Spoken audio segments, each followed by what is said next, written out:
Hello everyone and welcome to this week's Talking Tourism Coffee Catch-Up.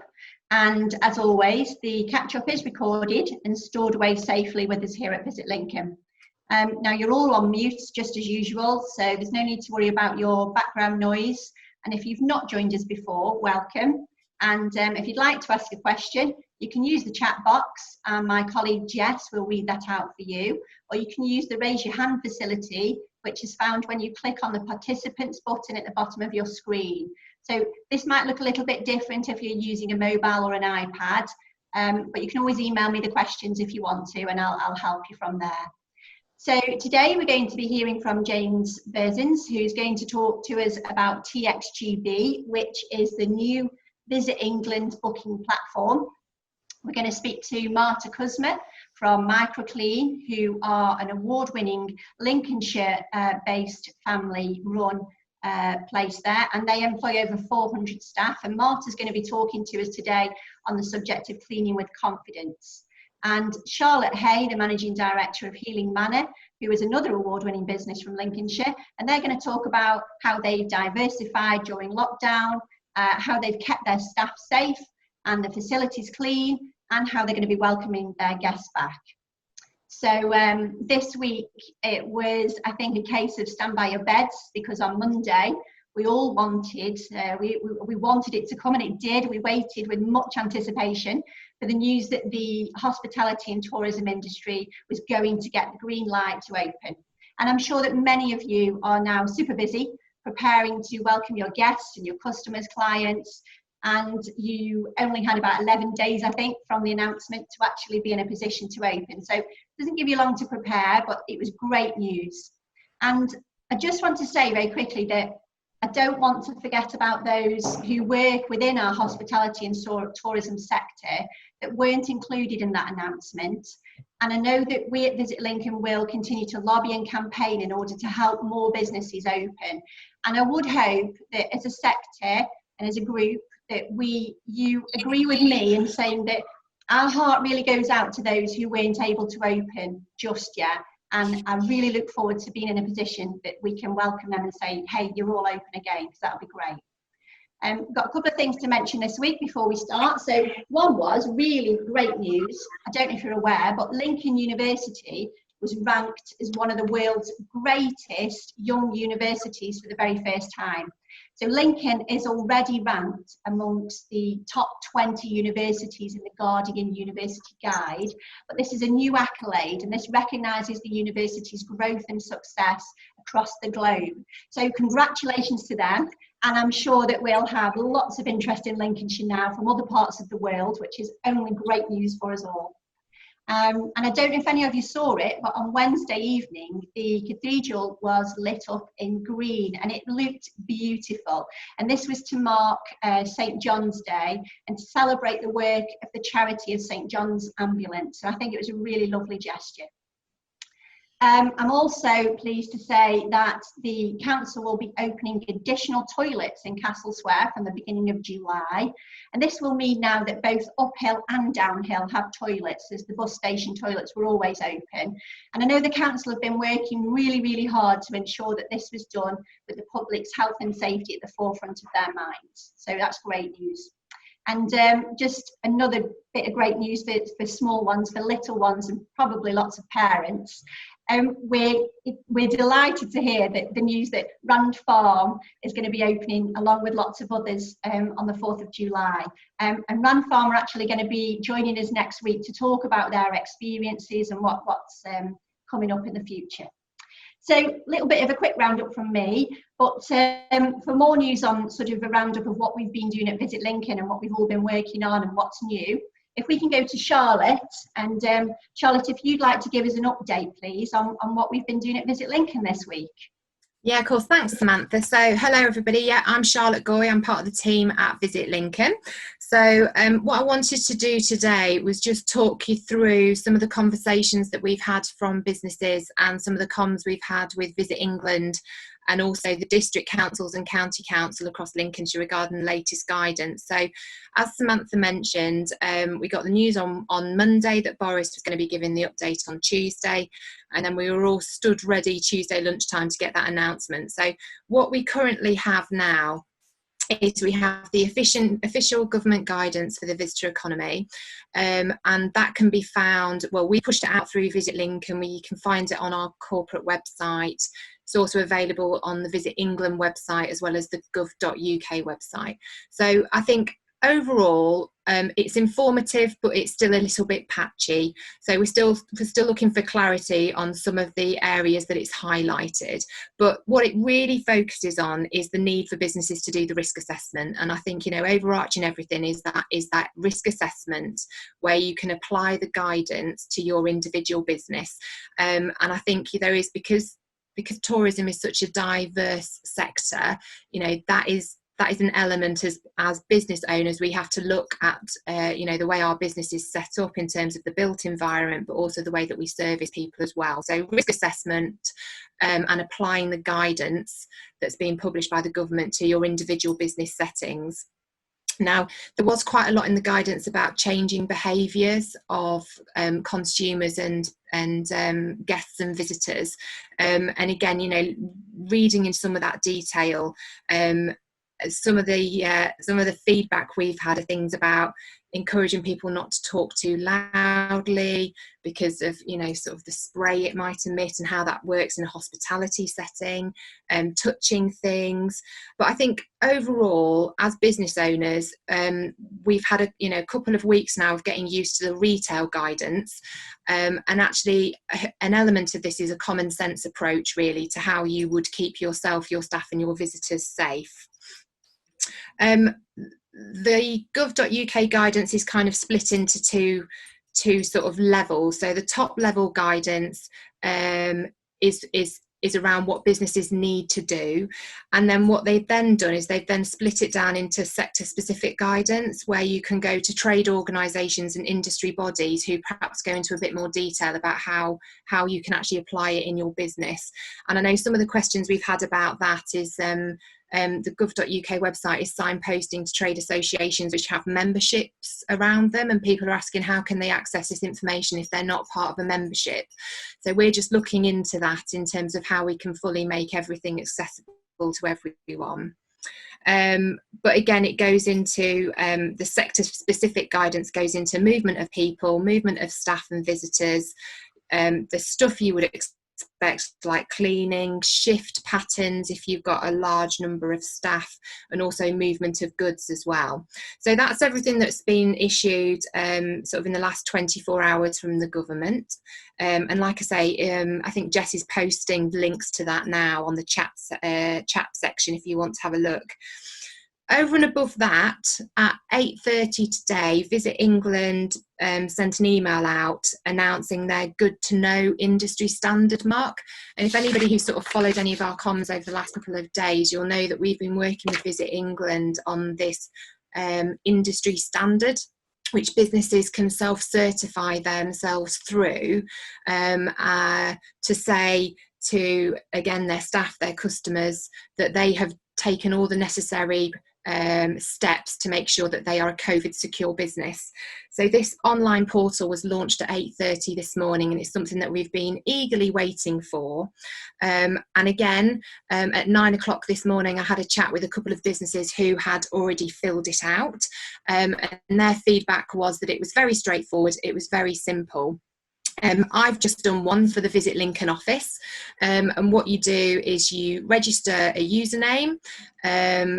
It asks you several yes/no questions, and the questions all relate to that risk assessment that I just mentioned and adhering to the government guidance. So that, you know, the risk assessment government guidance is like the core, and then the industry standard is overarching it. So if you've done the essential stuff, then it'll be fairly straightforward for you to do the good to go industry standard with Visit England. So you log on, you self-certify yourself through all the questions, There's a section there which asks you to identify with the trade association, and again, I'm just going back to Visit England to ask for clarity around, you know, why they need that association. I would imagine it's to do with any kind of very specific detail. So if you're a camping caravanning business versus maybe a hotelier or a restaurant or someone like that, there might be individual elements of best practice which they might want to share with those individual trade associations. That's what I imagine it is, but I will ask for clarity on it. And then once you've filled out all the questions, it's a case of a digital electronic signature to sort of state that everything you've put is representative of what you've done. And then within about 5 minutes, you get an email with your certificate that you can download and your digital badge that you can apply to your business, your email signature, your website, your social media, and any other kind of marketing channels or platforms that you've got. So I think the feedback we've had is actually it's pretty straightforward. It was designed to be straightforward, and from my experience today, it very much was, which was good. I think the bit that's missing for me that I just wanted to talk everybody through is actually once you've done this, it's almost like you get to the end of it. We've been talking about it for a long time, but you get to the end of it and you kind of think, right, so what? Right, I've done it now. I've got my badge and I've got my bit of paper and I've done my risk assessment form. What do I do now? What's next? And I think what I would like to stress really to everybody is that what next moment comes in the marketing now, and how we actually market Lincoln, Lincolnshire, and how and individual businesses of having gone through all of the relevant steps to keep their visitors and their staff safe. So as we know from previous research, that consumer confidence is absolutely key when it comes to talking about recovery, and that instilling confidence in consumers is what's going to enable them to come out and start spending again. So confidence is a really, really key word. And for me, this good to go industry standard is a mark or a badge or a logo that actually a consumer can recognise. Yes, we have all done the risk assessments, we've gone through the gov.uk platforms, we've got the paper trails, we've got, you know, the reams of paper, but none of that perhaps will mean anything to a consumer. And therefore what this industry mark is designed to do is pull all of that together into a logo or a stamp or a brand that a consumer can recognise. So going back to that question of I've done the self-certify, but what now? Well, for me, the what now is about how we can apply this in the next stage of our marketing to actually stimulate demand and confidence in, you know, businesses, in products, and in people coming back to Lincolnshire. Obviously, you'll know how you market your own businesses, and we've got some upcoming sessions about, you know, best practice and sharing tips about that.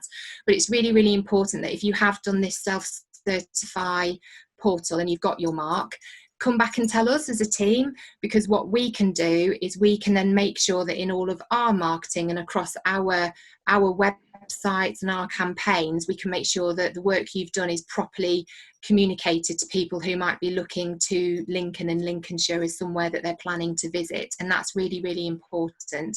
I know Visit England are doing a bit of data capture around this. So you, as part of accessing the portal, you have to set up a username and a password. And again, we're just talking to Visit England about sharing of data on that side and whether or not we can collaborate with them to make sure at that level people who are signing up can actually then get the opportunity to feed into the campaigns that we're doing. So the big bit I sort of wanted just to put out there is once you've done the self-certify, that's fantastic, but please remember to close the loop with us so we can include it in our marketing and we can again share best practice.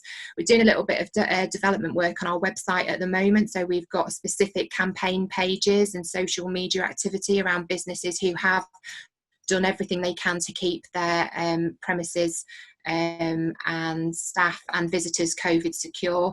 So by you feeding into that, it just gives us the content to go out to really push Lincolnshire. So that's my update for this week. There's a couple of links in the chat line, but if you can't access that, then get in touch with Samantha and we'll make sure that we email everything out to you. Oh, thanks, Charlotte. And I know that for some of you, it might feel a little bit overwhelming, and you know, you get these emails and there's lots of links, and you've got to sign up and follow the guidance. But it has been designed, as Charlotte says, to be as user-friendly as possible. If you get stuck with anything, you know, you can always call us here or drop us an email and we'll help you through it. But the more important thing is that once you've got that, as Charlotte says, let's do something with it. Let's tell your customers, your clients, your guests, let's tell people that you've got this certificate, you know, you've got your sort of COVID compliant, safe mark, and that's what we want to encourage you to do. And we have got a few upcoming coffee chats about how we can help you with that. So moving on from there, something else that's quite new, but we're hoping that it will be utilised really well, is the TXGB booking sort of platform. Now, some of you as accommodation providers and other people may be familiar with other booking platforms. So you've got booking.com and various other ones. So James is here today to tell us a little bit about TXGB, how you could use it, whether, you know, in whatever format. It can be used for a multitude of things. And even now, if your business is closed, but you wanted to say, I don't know, do afternoon teas or something like that, various things. James will explain to you how we can utilise this system and really get the best out of it. So James, if you'd like to tell us a little bit about yourself and TXGB and what it can do. Yeah, certainly. So I'm James, I'm the director of TXGB, and we've been working in partnership now with Visit England, Visit Britain for approaching a year. We've effectively been rolling out the platform through that period. And I want to really kind of explain to you guys today, you know, what TXGB is, why I think it's relevant, probably now more than ever, and how you can get involved. I think it's really interesting to hear Charlotte talk about next steps, and, you know, once you've gone through the We're Good to Go process and you are good to go, you know, how do we make sure that your business is represented in all the right channels, and that you're driving bookings through all the best places? And actually, if you're not used to generating pre-bookings, if that's not something that your business has done before and you don't have the tools and technology to do it, how can, you know, TXGB help you do that? One thing I will say is the We're Good to Go mark is very new. But we'll have the facility to mark the fact that you've passed through the accreditation in the platform as well, and that will distribute to all the channels, so you can update your status in one place as well. So that's another new and exciting benefit that we'll be bringing to the platform. So I've got some slides to run through. I think that gives me a bit of a framework to talk through the benefits. I'll just pull up my screen now and see that this works. Hopefully you can all see that.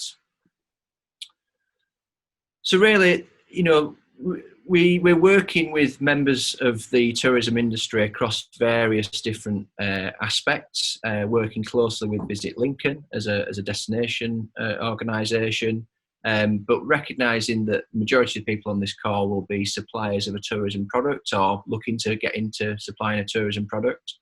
So TXGB allows you to diversify the distribution, get more sales, improve cash flow, and support the destination. I think, you know, we really think the role of DMOs and destinations is going to come to the fore through, you know, the rebound campaign, and yeah, we're really keen to support that too.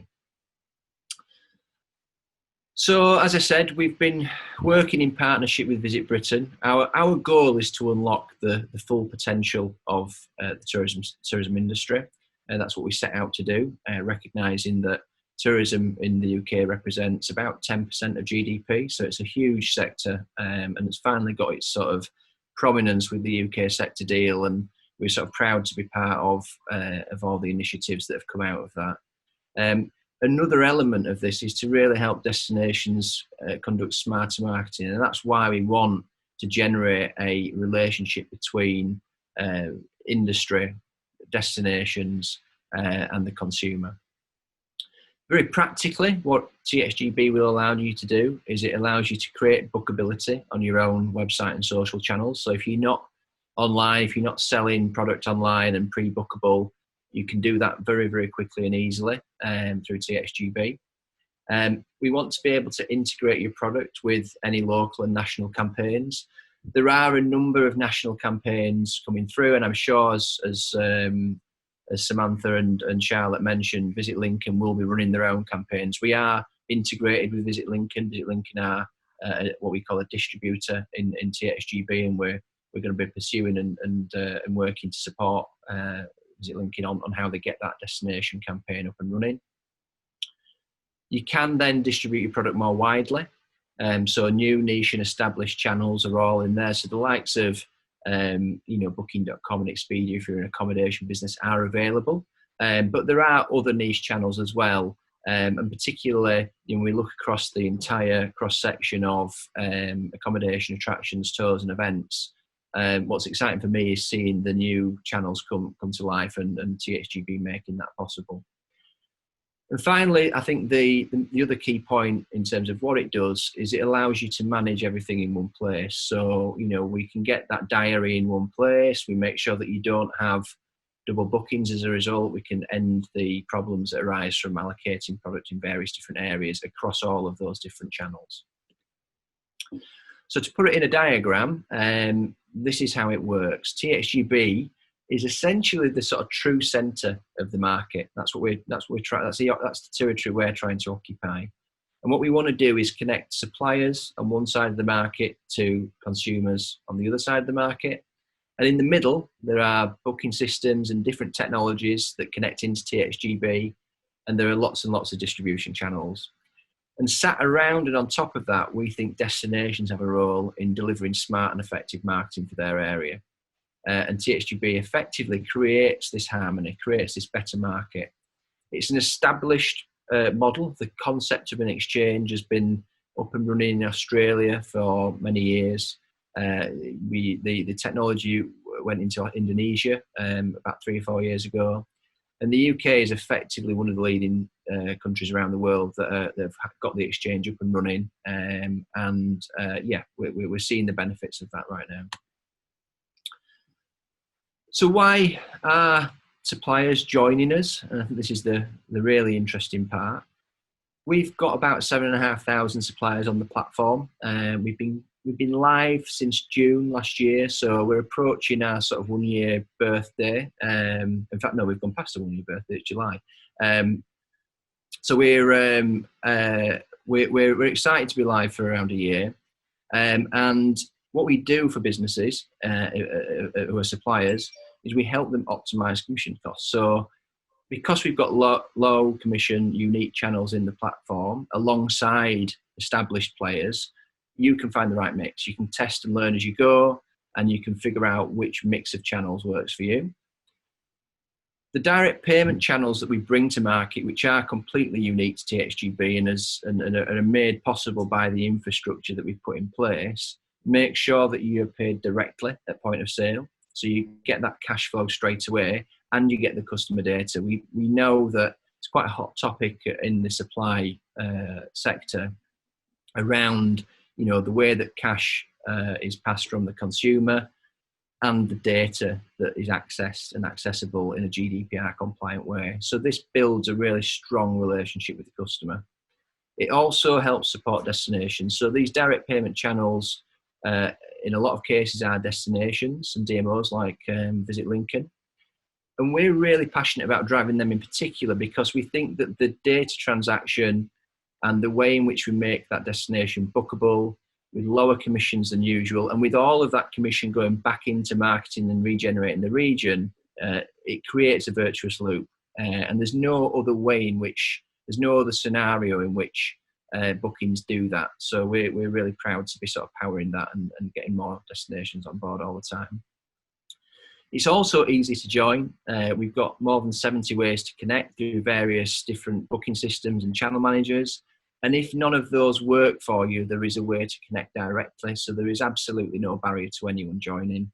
And we have more connections into the platform all the time. We've got lots and lots of concurrent developments to bring them through. And that's how we've managed to get, it's 75 at the moment, systems connected in the last year. It's free to connect, so we don't charge anything until you start to generate bookings. And that's really, really important. You know, one of the core principles that we've got is we want to drive innovation. We want to get people trying new things and trying new routes to market. And so if you can do that in a way that doesn't cost anything until you start generating bookings, we think that's a really fundamental principle. And then finally, it's easy to manage. You know, there's not much to do in TXGB. There's a couple of dashboards where you can check on the orders that are coming through. You can update your business details and enrich your product data if you want to. And of course, you can select the channels that you want to be part of. And we've got some really good feedback from people using the system. We shared Rob's testimonial.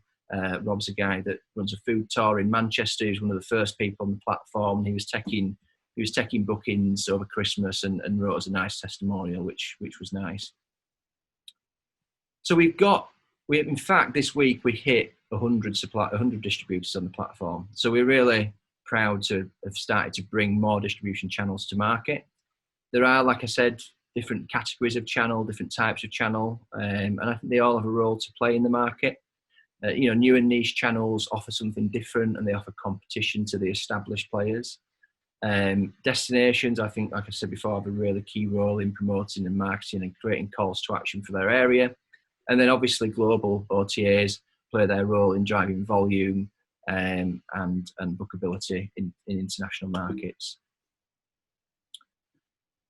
We have over 70 booking systems connected, and we've got just a few logos here to show the types of systems that are either connected or connecting. So, you know, we've been connected to RMS Hospitality for a while, Book, and one of the leading systems in the tour space.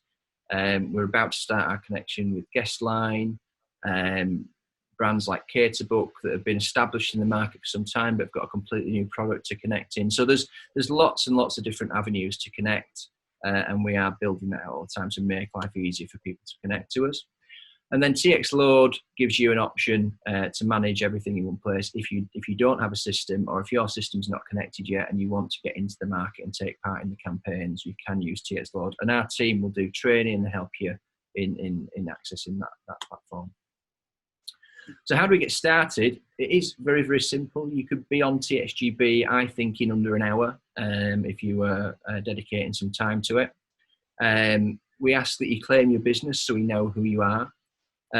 We have an online wizard, so the process can be done entirely online and self-served. So you can go through it, connect all the, answer all the questions, and set up all the relevant details.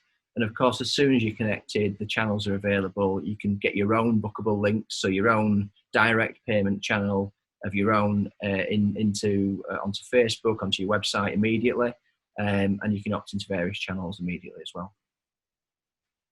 And what I must stress is, you know, our team are here to help. We're under immense demand right now, as you might expect.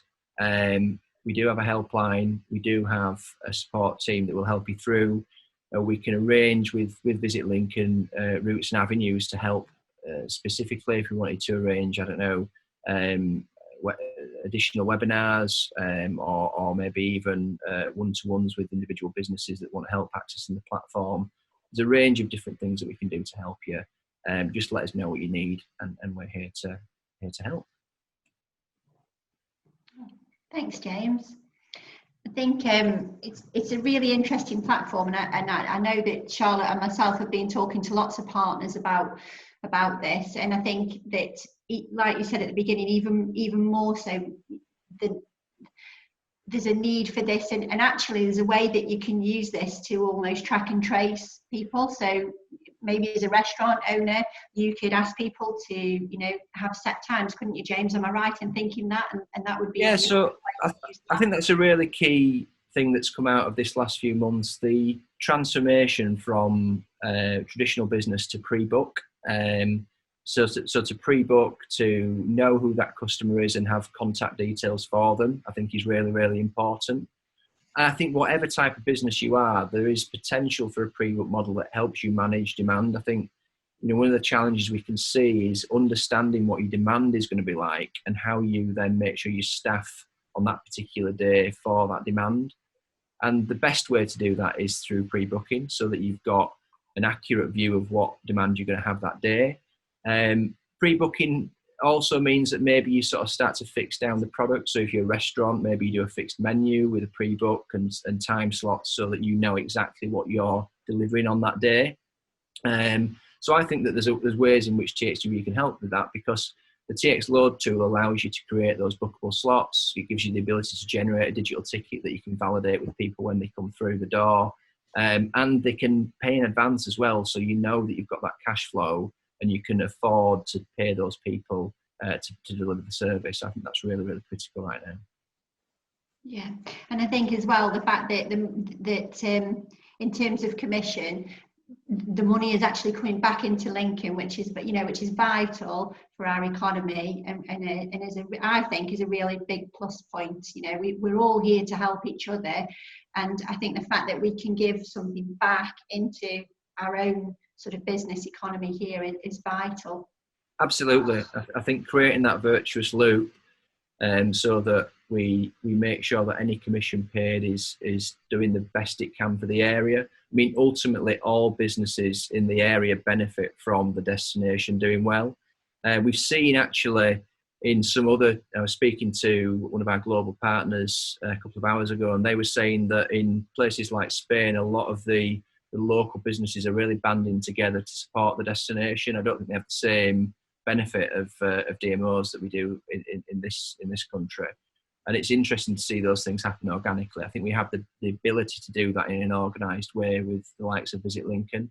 So yeah, really, really proud to be able to support that and help, maximise the money that goes back into the area, but minimise commission costs. We don't want suppliers to be paying high commissions. We want it to be a fair market, a competitive market, and TXGB helps to create that. Good. I don't know if anyone's got any quick questions on this while we've got James with us today. Has anyone got a question? Yeah, I can hear you, Josh. Hello. Hi, James. Thanks for that. So how does your commission work is my first question. And is it charged on top of our normal ticketing provider costs? So we're with DigiTickets, so would we pay their commission as well as yours? Yeah, so DigiTickets are actually a booking system that are basically in pilot right now. So their connection is built, and we're working actually with their channel manager solution, Experience Bank. I don't know if you've had anything to do with Experience Bank. Yeah, I mean, ultimately there are various commissions to take into, or various fees to take into account around cost of sale. Our fee is combined with the channel costs. So there is the three costs to consider are: one, there is usually a credit card transaction fee.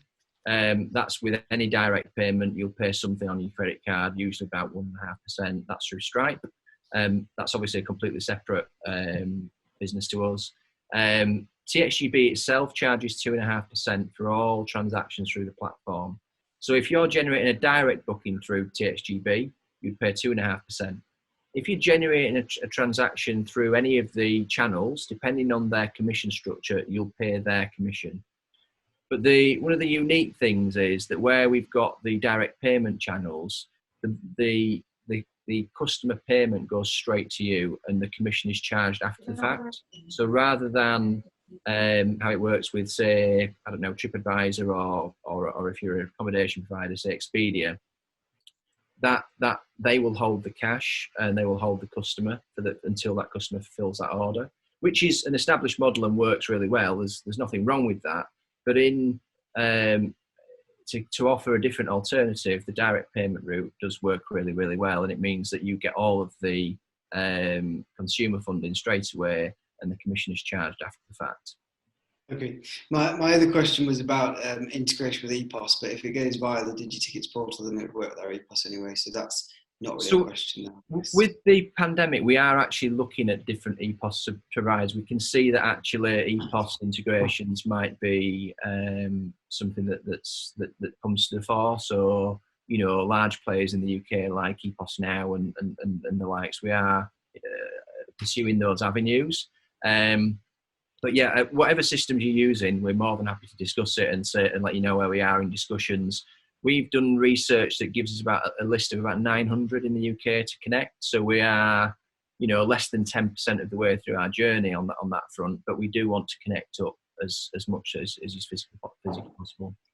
I think that'd be good. That might be a barrier to us looking at it, because if we're paying your commission, DigiTicket's fee, some money to Stripe, before we actually get that customer, our cost to acquire them is quite high, particularly with what we're coming back to market with now. We've had to reduce the price because we've reduced the offer because we can't open everything. I would be just concerned about losing too much margin. But if you could I appreciate it's not going to happen before the 4th of July, but if you could directly integrate with our EPOS system, that would be a massive benefit for us. I'm happy for DigiTickets not to go in there. But yeah, I mean, one of the avenues is, obviously TXLoad is a completely free product as part of the TXGB. So TXLoad allows you to add digital tickets into and accommodation into the platform.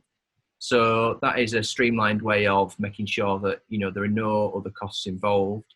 But obviously that doesn't work for everybody, and we want to make sure that we enable businesses to operate in the most efficient and productive way. Thank you very much. We've got a couple more questions. One from Nikki, just to confirm that you can use TXGB for click and collect and table bookings also.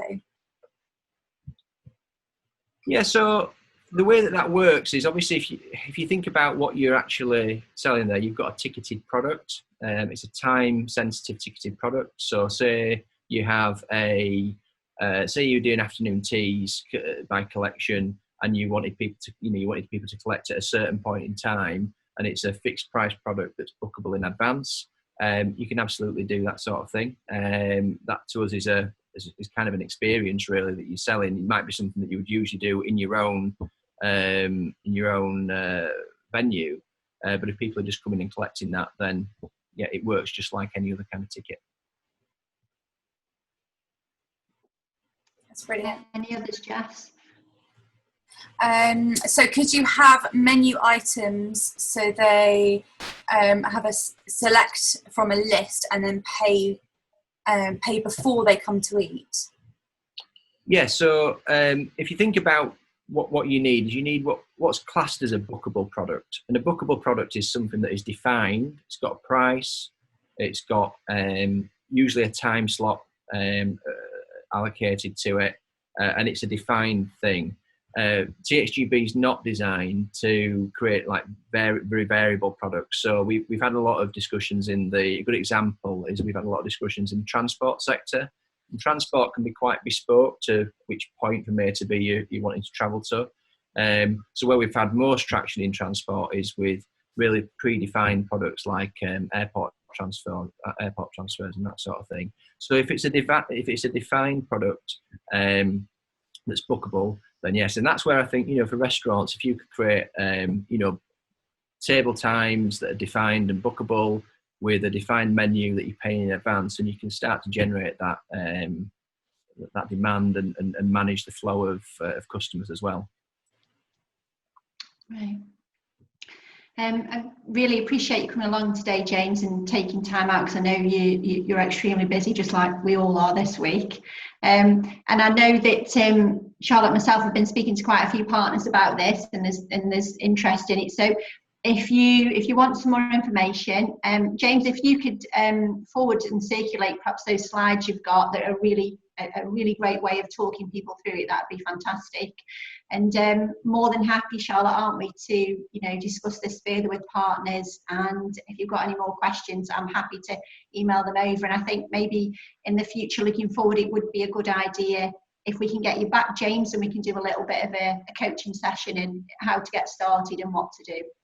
Yeah, absolutely. More than happy to help. And we've got a whole team at TXGB that are geared up and ready to help businesses get online and get bookable. So yeah, by all means, get in touch, and we'll like I say, we're under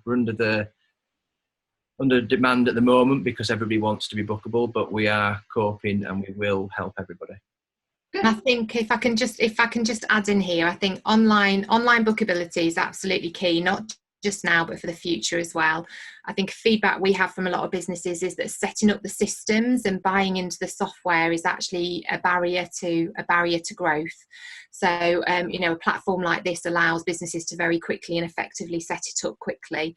And I think also, yes, we've got an immediate demand now in terms of servicing customers and customers we want to welcome back, but also TXGB and the platform that it offers is actually a really good model to adopt in business after COVID as well, because it gives you all the analytics you need.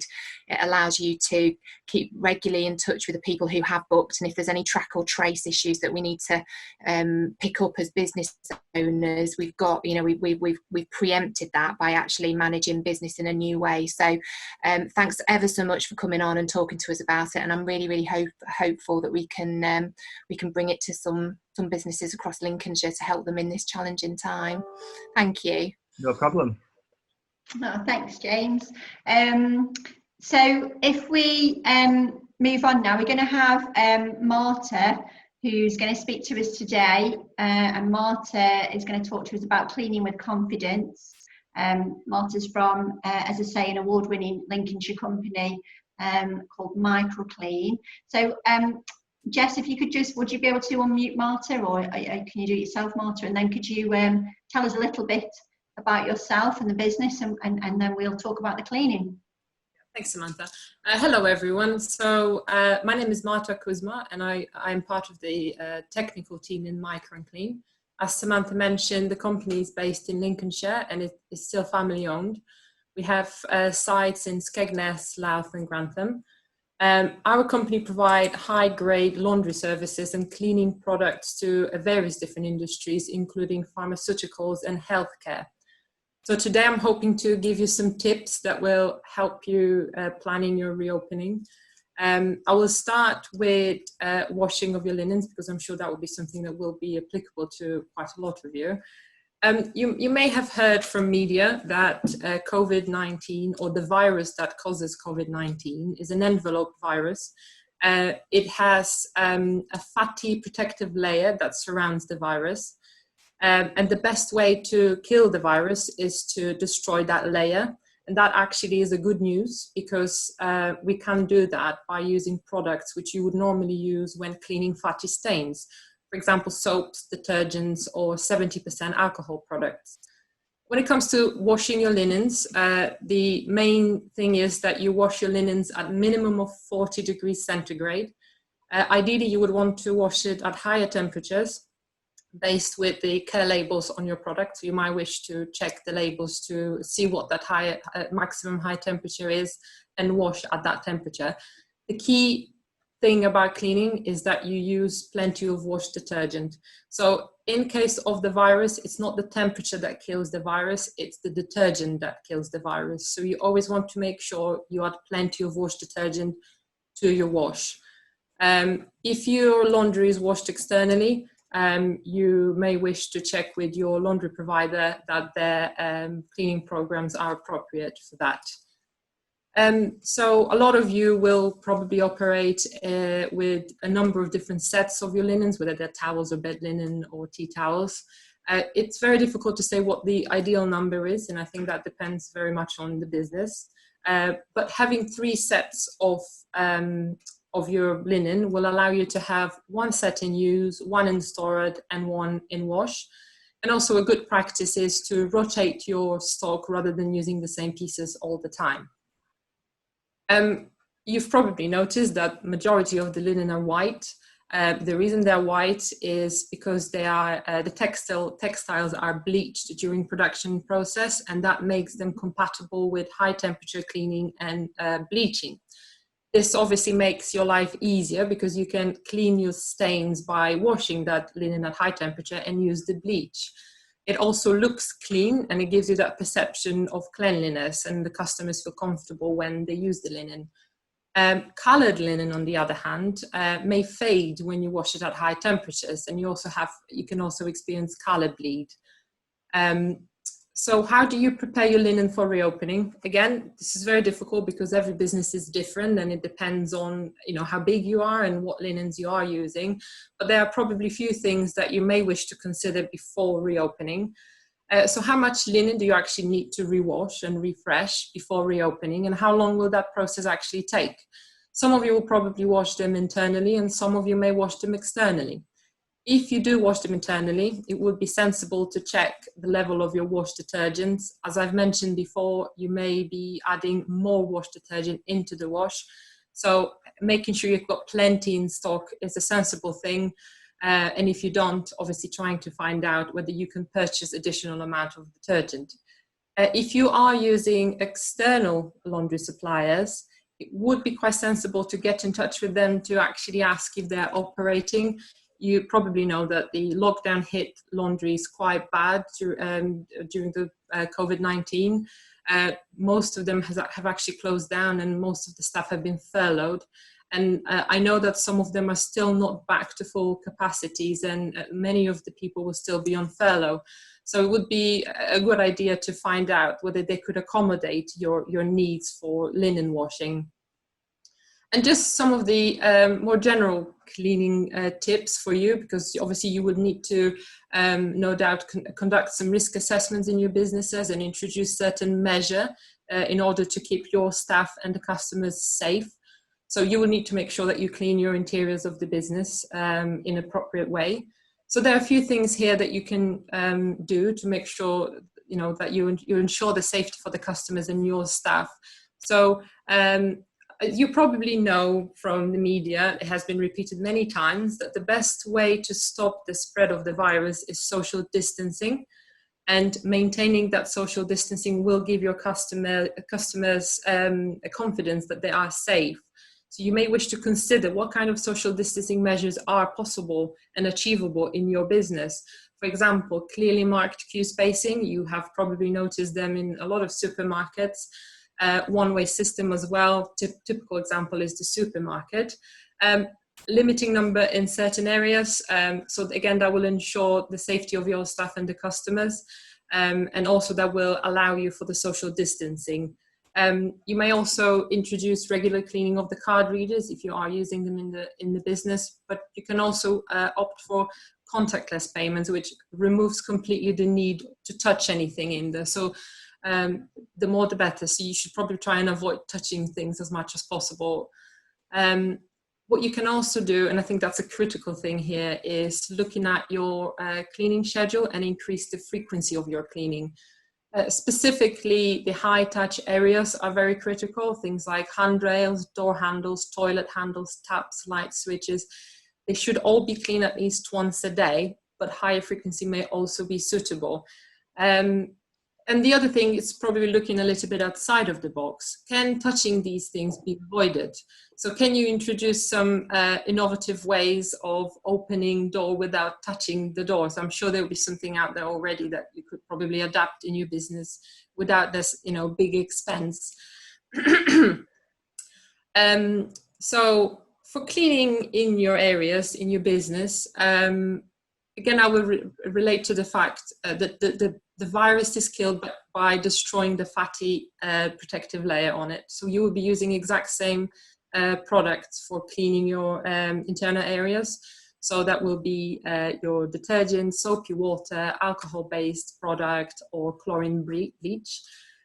You will have to determine which of these products are suitable for your surfaces in the business, because I'm sure you're aware you wouldn't use bleach on every surface, just like you wouldn't use detergent on every surface. So you may end up using a number of different products in your area and then rotate it based on the requirements.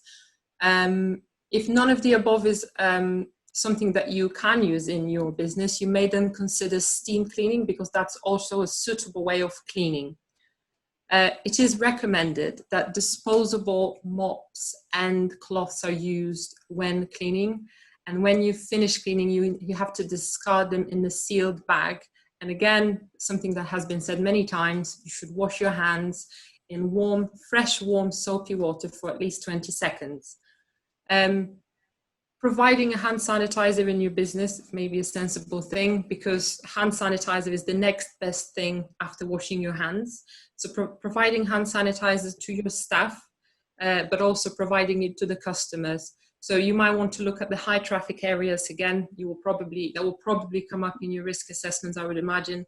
Which areas are the high traffic areas? You might want to then put hand sanitizers there on the entry or exit of certain areas to ensure that people are regularly sanitizing their hands if the washing is not possible, or on top of washing as well. So for example, if you leave the bathroom, you may also encourage customers to use hand sanitizers there. And as much as we know that the rates of infection are dropping down, we cannot escape the fact that there may still be COVID-19 cases in England. And should you have contact with people with COVID-19, if they're staying in your areas or visiting your businesses, you will then have to obviously make sure that you clean your restaurant or hotel room effectively to ensure there is no viruses there. So there will be few steps that you can take to ensure effective cleaning. All your hard surfaces should be cleaned with disposable cloths and disposable mops, using a warm soapy detergent followed by diluted bleach. Now the solution in the most commercial bleaches is 5%, which is 1 in 50 with water. That's how you would prepare the solution. That will achieve recommended 1000 ppm of chlorine disinfectant. When you're cleaning that area, you must ensure that you stay protected and save yourself. So it would be advised to use gloves and apron. When you're laundering some items in this situation, the same laundering instructions would apply as I've mentioned earlier. Washing your linens at minimum of 40 degrees, making sure that plenty of detergent is added to the wash. That will be effective. If the objects cannot be laundered and it cannot be surface clean with detergents and diluted bleach, then again, steaming is something that you would use on those surfaces. Your electronic devices, it would be a good idea to wipe clean them with 70%, minimum of 70% alcohol solution, but only when the actual material is compatible with alcohol. So you would obviously need to make sure that you're not going to destroy that electrical equipment. And at the end of all of this, when you finish the process of cleaning, you must ensure all the waste that you've produced, so all the mops and all the cloths, your apron and your gloves, they're all disposed of in a safe manner. You need to put them in the bag and seal the bag. If you're unable to seal the bag adequately, you should double bag the product. And if it is possible, the waste bag should be left for 3 days before the waste is collected. Again, you may have heard that there is some evidence that the virus can survive on different surfaces for a different amount of time. Leaving the waste for 3 days would allow for the virus to die before that waste is collected, which will again prevent further spread of the infection. So this is just, these are just the general tips that I think may help you, but I welcome any questions if you have any, and I'll try to answer and help you out. Thank you. Thanks, Marta. I don't know if you've got any questions there, Jess. I don't know. No, I think it was really good, Marta, and it was quite it was quite well put together. And thank you for taking time again, to come and speak to us. It's interesting that, as I suppose for accommodation providers in particular, it can be it's a time of caution, and you're ready to open and you're all excited, but it's just getting those things in place to think about how everything's going to stay safe, and not only for your customers but for your staff as well. And I know if we're going to have a chat now with you, Charlotte Hay from Healing Manor, and I know you've stayed open and sort of diversified, but obviously taking staff safety into account is something that's way up there, isn't it? And you've still had cleaning to do. Well, the hotel may have not been open, but in terms of kitchen and cloths and aprons and all those types of things, you've had to consider that, haven't you? Yeah, absolutely. So for anybody that doesn't know me, I'm Charlotte from Healing Manor. We've got 37 bedrooms. We've actually kept open 22 of them because they've all got a direct access from the outside, so we felt it was the safest way for customers and also our staff to kind of access the rooms.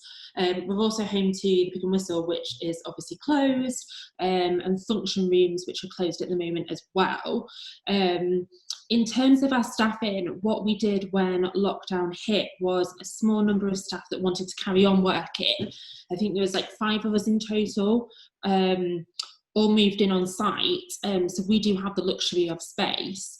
And we all actually decided to isolate together on site. And then when customers came in, essentially we were just keeping to social distancing guidelines, and again, just ensuring that everything was being cleaned constantly, all surfaces wiped down, etc.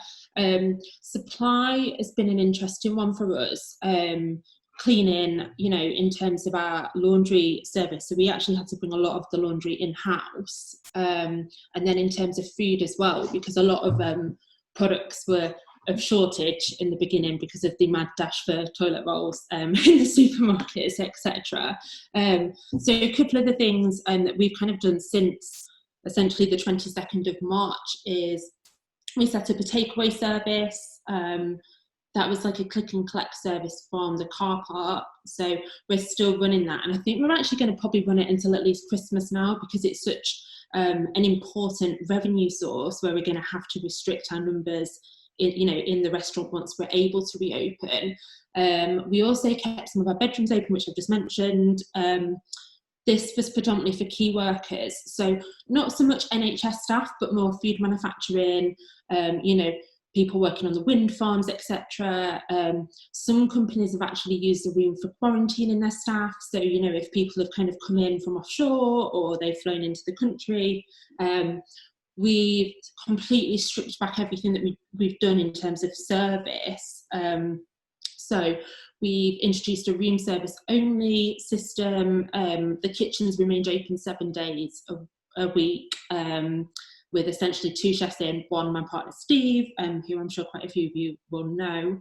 And then breakfast, we introduced like a continental delivery back to the room. I think we're actually going to keep that for a few more weeks, just because logistically introducing too many staff back into the business at once is going to be really difficult.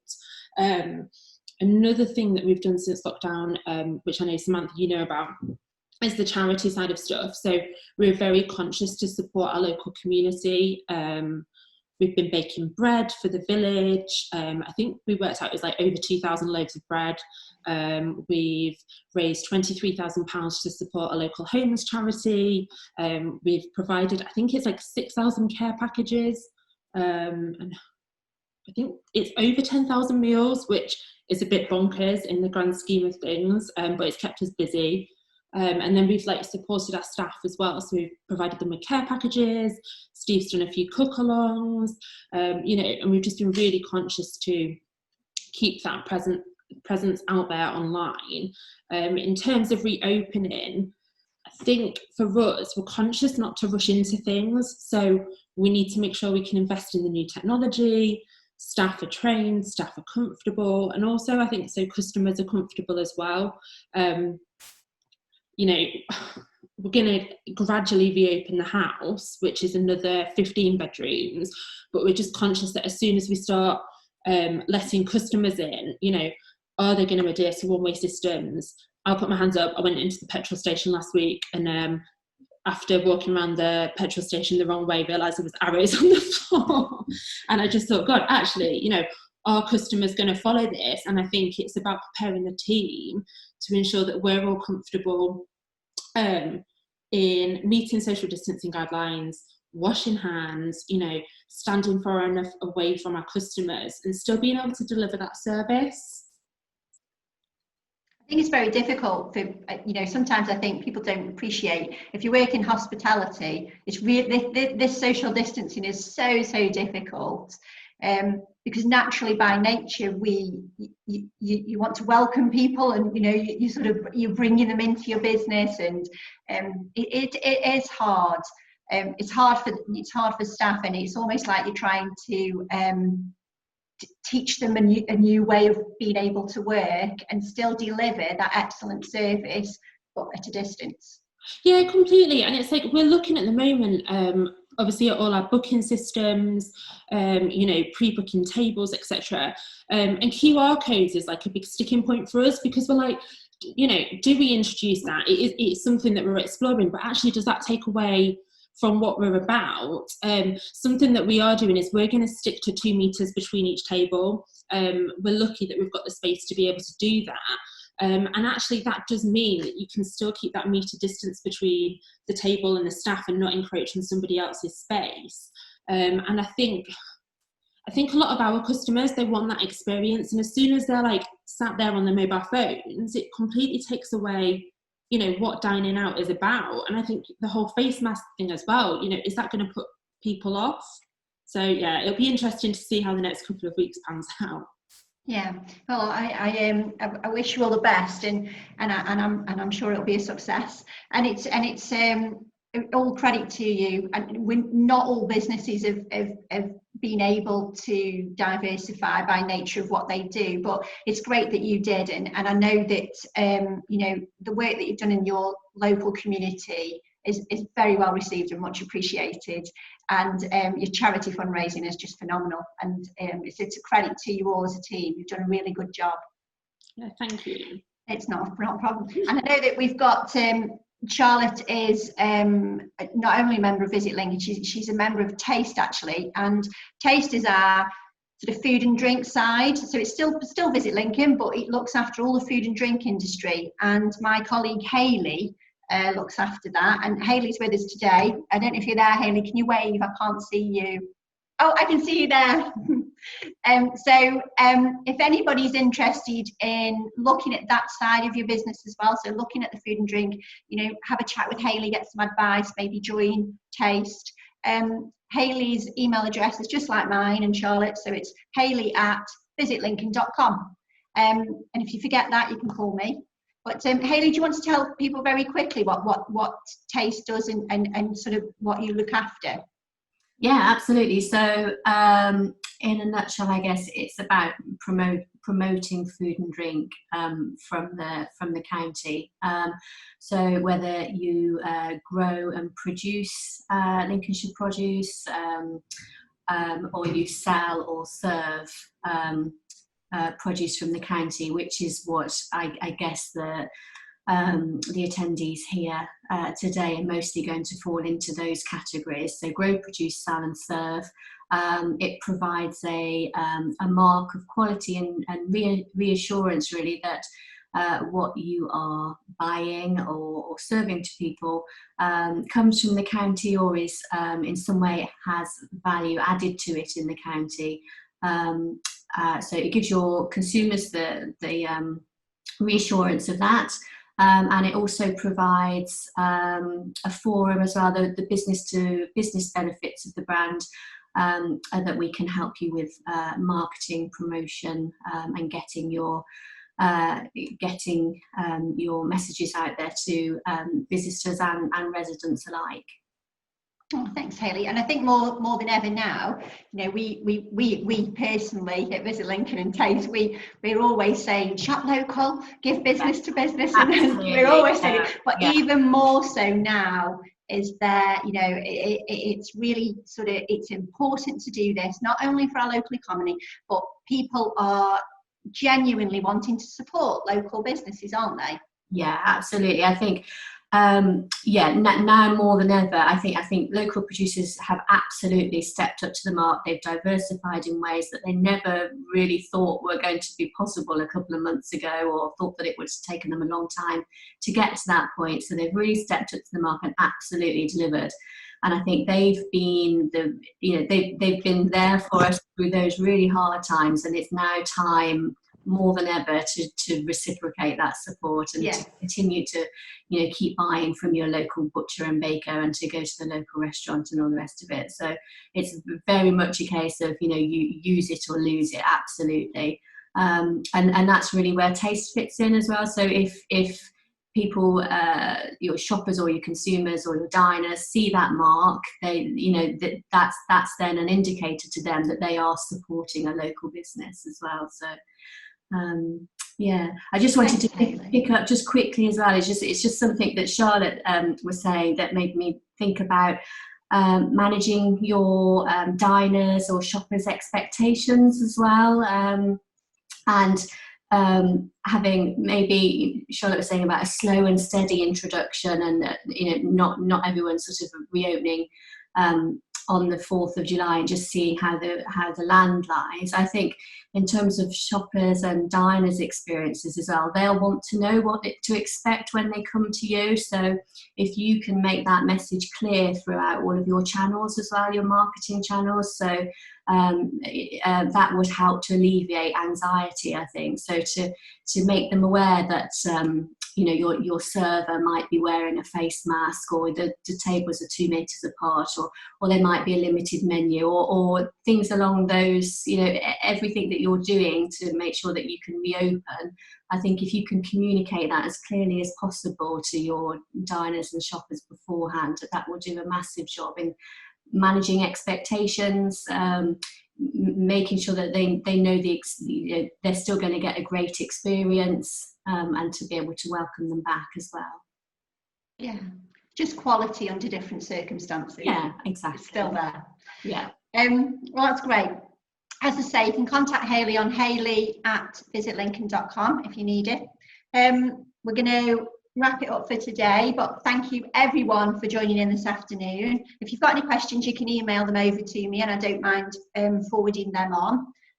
As always, well, we started it last week, so we're going to do it again, because it doesn't happen, as I say, normally in virtual meetings. So we're all going to clap for everybody who spoke today. So I want you to all clap, please. Can you hear me? I'm clapping. Great. And I've also had a quick thought, again, another thought this afternoon while you were all talking. This is a coffee catch-up. I'm not biased. I don't mind if you want to drink tea. Not a big deal. But what I do want to see next week, I want to see your mugs. So show me your mugs. That's my thing to you, please. Everybody, I want to see everybody's mugs next week. Fabulous. So don't forget, I will see you next Thursday, 3:30. We're going to be discussing comms. Rand Farm are joining us as well. Josh from Rand Farm will be speaking, and a lady named Rachel who's going to talk to us just about the comms. You're just about to get ready to open. How are you communicating with your customer? How are you saying, getting your message out there? And I want to see your mugs. Right, have a great afternoon, what's left of it. And I'll catch up with you soon. Take care. Bye.